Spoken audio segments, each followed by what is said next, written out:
So this is the Daf Yomi for March 11th, 2025. We're in Sanhedrin 84. I apologize, I'm still behind, so I'm trying to catch back up here.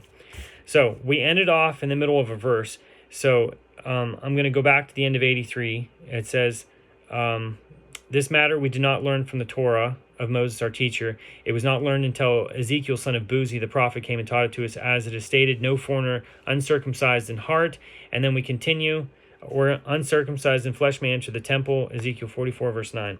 Okay, so the Gemara asks, from where do we derive that it is prohibited for an acute mourner priest to perform the temple service? It is derived from a verse, as it is written with regard to a high priest whose mother or father died.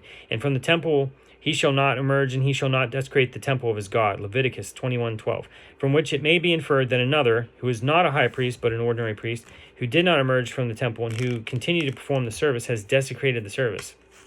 Rav Ada said to Rava, and let us derive it by means of a verbal analogy. Derive the meaning of the term desecration written with regard to an acute mourner who performs the temple service from the term of desecration written with regard to an impure priest who partakes of teruma. Just as there with regard to teruma he is punished with death at the hand of heaven, so too here with regard to an acute mourner who performs the temple service he is punished with death at the hand of heaven. Rava answers, is desecration written with regard to the matter of a priest who performs the temple service as an acute mourner itself? It is derived from that which is written with regard to the high priest by inference. Therefore, it is a matter that emerges from an inference. And the principle is, any matter that emerges from an inference cannot be derived by means of a verbal analogy. A verbal analogy can be derived only when the matter is written explicitly. So the Gemara asks, from where do we derive that it is prohibited for a priest who is seated to perform the temple service? Rava says that Nachman says, the verse states, quote, for him has the Lord chosen from among all your tribes to stand and minister in the name of the Lord. Deuteronomy 18, verse 5. God states in the verse that I chose him for service while he is standing, but not for service while seated. So the Braita continues, with regard to a blemished priest who performs the temple service, Rabbi Yehuda Hanasi says he's punished with death at the hand of heaven. The rabbis say, again, the rabbis means that it's the majority, and then we go by the majority, he is liable only for violating a prohibition. That's what the rabbis say. The Gemara elaborates, what is the reason for the opinion of Rabbi Yehuda Hanasi? As it is written, quote, but he shall not come into the curtain, and he shall not approach the altar as he has a blemish, that he desecrate not my sacred places. Leviticus 21:23. And Rabbi Yehuda Hanasi derives the punishment by means of a verbal analogy. The meaning of the term of desecration written with regard to a blemished priest who performs the temple service is derived from the term of desecration written with regard to an impure priest who partakes of teruma. Just as there, with regard to teruma, he is punished with death at the hand of heaven, so too here, with regard to a blemished priest who performs the temple service, he is punished with death at the hand of heaven. The Gemara challenges, let us derive the punishment by means of a different verbal analogy. Derive the meaning of the term of desecration with regard to a blemished priest who performs the temple service from the term of desecration written with regard to the notar. Just as there, with regard to notar, he is punished with karet, so too here, with regard to a blemished priest who performs the temple service, he is punished with karet. The Gemara explains, it is reasonable to say that he should have derived the punishment for a blemished priest who performs the temple service from teruma, as the Tana derives the bodily disqualification of a blemished priest from the bodily disqualification of the impure priest. The Gemara challenges, on the contrary, he should have derived the punishment for a blemished priest who performs the temple service from notar, as there are elements common to notar and a blemished priest who performs the temple service. Unlike teruma, both are cases involving sacrificial matters. Both involve matters performed inside the temple, and in both cases, the disqualification of pigul and the disqualification of notar are acceptable. So rather, Rabbi Yehuda Hanasi derives the halacha of a blemished priest who performed the temple service from the halacha of an impure priest who performed the temple service due to their elements common to both. He derives the bodily disqualification of a blemished priest from the bodily disqualification of an impure priest who performs the temple service. And he derives the case of a blemished priest whose case involves sacrificial matters. Matters performed inside the temple, and the relevance of both pigul and notar from the case of an impure priest whose case involves sacrificial matters and matters performed inside the temple, and the relevance of both pigul and notar. The Gemara asks, and the rabbis, what is the reason that they hold that he is liable only for violating a prohibition? It is, as the verse states, quote, and die because of it if they desecrate it. I am the Lord who sanctifies them. Leviticus 22, verse 9, from which it is derived, quote, because of it, they receive the death at the hand of heaven, but not in the case of a blemished priest.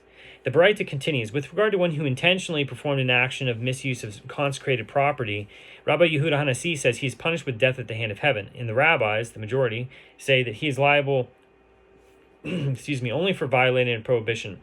The Gemara elaborates, what is the reason for the opinion of Rabbi Yehuda Hanasi?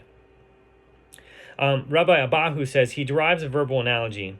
The meaning of the term of sin, written with regard to one who intentionally misuses sacred property, Leviticus 5:15, is derived from the term of sin, written with regard to an impure priest who partakes of teruma, Leviticus 22, verse 9.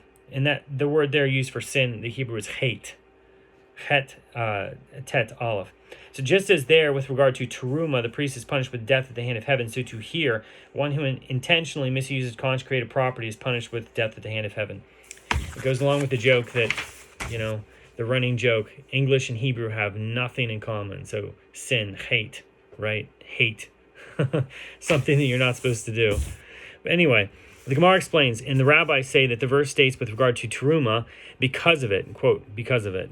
They receive death at the hand of heaven, but not in the case of the intentional misuse of consecrated property. The Gemara cites a dispute between the sages with regard to the punishment of a non-priest to perform the temple service. It is taught in a Baraita that Rabbi Yishmael says, it is stated here, quote, you and your sons with you shall keep your priesthood in everything that pertains to the altar, etc. And then it says, in any non-priest who approaches shall be put to death, or su yumat, right?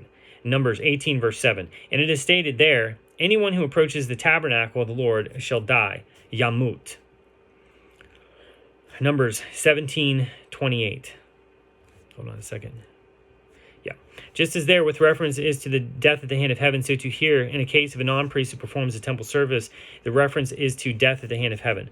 Rabbi Akiva says that it is stated here, and, quote, and any non-priest who approaches shall be put to death, yumat. And it is stated there that the prophet or that dreamer of a dream shall be put to death, yumat. Deuteronomy 13, verse 6. Just as there, with regard to the prophet, he is executed by stoning, so to here, a non-priest who performs the temple service is executed by stoning. Rabbi Yochanan ben Nuri says, just as there, with regard to the prophet, he is executed by strangulation, so to here, a non-priest who performs the temple service is executed by strangulation. The Gemara asks, with regard to what principle do Rabbi Yishmael and Rabbi Akiva disagree? The Gemara answers, Rabbi Akiva holds, in the verbal analogy, one derives yumat from yumat, and one does not derive yumat from yamut. And Rabbi Yishmael holds, although the terms are not identical, one derives by means of verbal analogy the halacha of an ordinary person from the halacha of an ordinary person, and one does not derive the halacha of an ordinary person from the halacha of a prophet. The Gemara asks, and what does Rabbi Akiva hold? Once the prophet incited others to idol worship, you have no greater example of an ordinary person than that. That is, he no longer has the status of a prophet. The Gemara asks, with regard to what principle do Rabbi Akiva and Rabbi Yochanan ben Nuri disagree? The Gemara answers, they disagree with regard to the issue that is the subject of the dispute of Rabbi Shimon and the rabbis, meaning the majority. As it is taught in Baraita, a prophet who incited others to idol worship is executed by stoning. Rabbi Shimon says he's executed by strangulation. The Gemara asks, didn't we learn in the Mishnah with regard to a prophet who incites others to idol worship that Rabbi Akiva says he is executed by strangulation, contrary to Rabbi Akiva's opinion cited in the Baraita? The Gemara answers that these are two Tanaim, and they disagree with regard to the opinion of Rabbi Akiva. The Mishnah, which cites the opinion that Rabbi Akiva holds that a prophet who incites others to idol worship is executed by strangulation, is citing the opinion of Rabbi Shimon in accordance with the opinion of Rabbi Akiva. Rabbi Shimon was his preeminent disciple. The Baraita, which cites the opinion of Rabbi Akiva, holds that a prophet who incites others to idol worship is executed by stoning. He's citing the opinion of the rabbis who disagree with Rabbi Shimon, and they too hold in accordance with the opinion of Rabbi Akiva.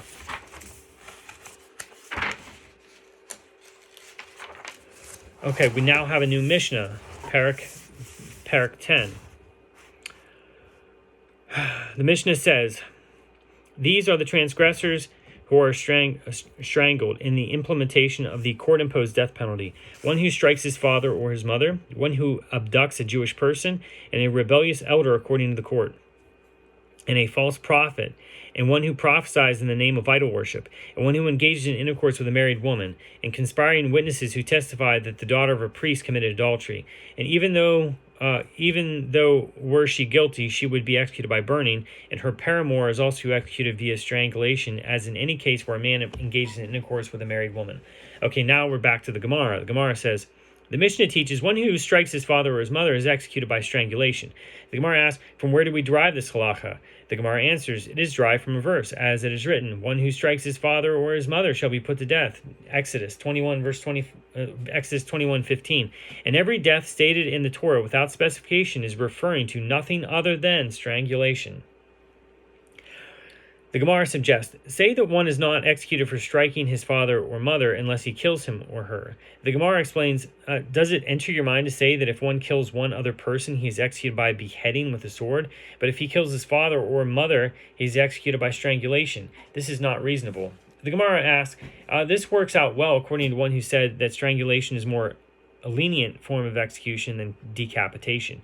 But according to one who said that strangulation is a more severe form of execution than decapitation, what is there to say? Perhaps one is liable to receive death penalty for striking his father or mother only if he kills the parent, and the added severity for killing a parent is in terms of the specific form of death penalty. The Gemara answers, rather, prove that one is executed by strangulation for striking his father or mother, even if he does not kill them, from the fact that it is written, quote, and one who strikes a man and he dies shall be put to death, Exodus 21:12, and it is written, quote, or if in enmity he struck him with his hand and he died, he should be put to death, Numbers 35:21. Learn from these verses in which it states, strikes and he dies, that anywhere that there is mention of striking without specification a resultant death, it is not referring to a case where the blow caused one's death. Okay, the Gemara notes, and it was necessary for the Torah to write one who strikes a man, and it was necessary for the Torah to write, quote, anyone who kills a soul. The murderer shall be slain on the basis of witnesses. Numbers 35, verse 30. Since if the merciful one wrote only, quote, one who strikes a man and he dies, end of quote, I would say that one who strikes a man, that is an adult, who is obligated in the fulfillment of mitzvot, yes, he is executed, but one who kills a minor, no, he is not executed. Therefore, the merciful one writes, anyone who kills a soul. And if the merciful one wrote only anyone who kills a soul, I would say that one is executed even if he killed a non-viable newborn, or even if he killed a child born after a gestation period of 8 months, who in Talmudic times was also considered non-viable. Consequently, both verses are necessary. So the Gemara asks, but if that is the source for the halacha, that one is liable for striking his father or mother, why not say that he is liable even though he did not wound him or her and draw blood? Why then did we learn in a Mishnah, 85b, so Sanhedrin 85b, one who strikes his father and his mother is not liable unless he wounds them? The Gemara answers that the verse states, and one who strikes an animal shall pay for it, and one who strikes a person shall be put to death, Leviticus 24:21. Juxtaposing one who strikes an individual with one who strikes an animal, an earlier verse states, one who strikes the soul of an animal shall pay for it, Leviticus 24:18. Based on this, it is derived, just as one who strikes an animal is not liable unless he wounds it and draws blood, as soul is written concerning it, and it can be derived from the verse, for the blood is the soul. Deuteronomy 12:23. That the term soul is reference to blood, so too one who strikes a person is not liable unless he causes a wound and draws blood. Okay, it says Rav Yirmiyah objects to this proof.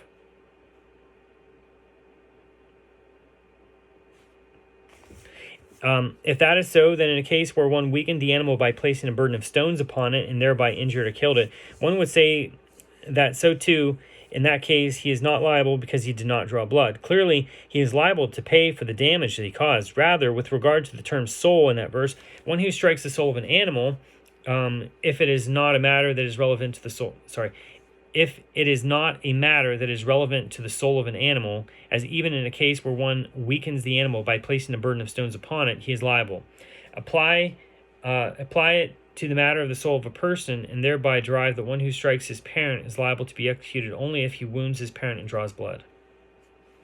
The Gemara asks, but if the fact that one who strikes his parent is liable only if he draws blood is derived based on the principle, if it is not a matter, why do I need the juxtaposition between the striking of a man and the striking of an animal? The Gemara answers the juxtaposition is necessary in order to derive the halacha, for that is which is taught in a Braita in the school of Hizkiah. Just as in the case of one who strikes an animal, there is no distinction between one who does so unwittingly and one who does so intentionally, and in both cases he is liable to pay damages. So too in the case of one who strikes a person, there's no distinction between one who does so intentionally and is executed and one who does so unwittingly and is not executed. In both cases he is exempt from paying damages based on the principle that one derives only the greater punishment. The Gemara asks, this works out well according to one who holds in accordance with the opinion of the Tana of the school of Hizkiah, but according to the one who holds not in accordance with the opinion of the Tana of the school of Hizkiah, why do I need the juxtaposition between the striking of a man and the striking of an animal? The Gemara answers, he derives that just as one who strikes an animal for medical purposes is exempt from payment of restitution, so too one who strikes a person for medical purposes is exempt even if it results in the death of the one that he treated. Okay, the Gemara explains, as a dilemma was raised before the sages, what is the halacha with regard to whether a man may let blood for his father? Is he liable for wounding his father? Rav Matana says that it is written, quote, and you shall love your neighbor as yourself, Leviticus 19, verse 18. Just as one would want others to heal him when the need arises, one must heal others when the need arises. It is prohibited for one to do to others only those actions that he would not want done to him. Therefore, it is permitted for one to heal his father, even if the procedure entails wounding him. Rav Dini bar Hinana says, this is derived from the juxtaposition between one who strikes a person and one who strikes an animal. Just as one who strikes an animal for medical purposes is exempt from paying restitution, so too one who strikes a person for medical purposes is exempt from liability.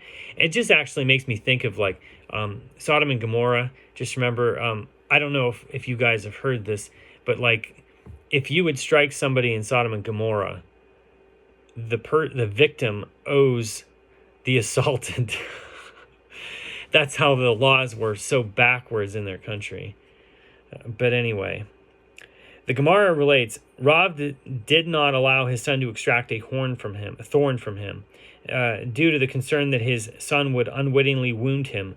Mar, son of Ravina, did not allow his son to pierce his blister lest he would wound him, which would be an unwitting violation of a prohibition.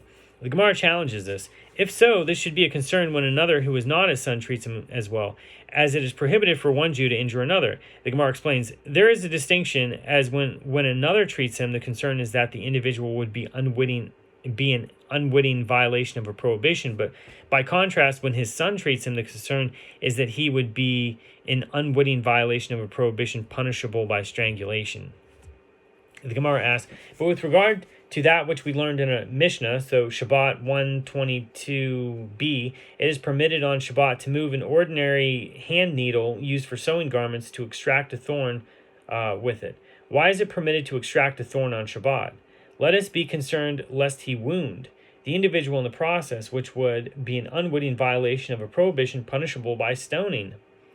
The Gemara answers, there, even if one wounds the individual, he is unwittingly performing a labor for a destructive purpose. That is, he is causing an injury, and one is liable to be executed only for the performance of labor for a constructive purpose on Shabbat. So the Gemara asks, this works out well according to one who said that one who performs labor on Shabbat for a destructive purpose is exempt. But according to one who said that even when performing the labor for a destructive purpose, there are cases where one is liable if he benefits from the action. What is there to say? The Gemara answers, whom did you hear that said that one who is destructive in causing a wound is liable to be executed if there is a constructive element to his action? It is Rabbi Shimon. And then it continues. So that's the end of 84. Thank you.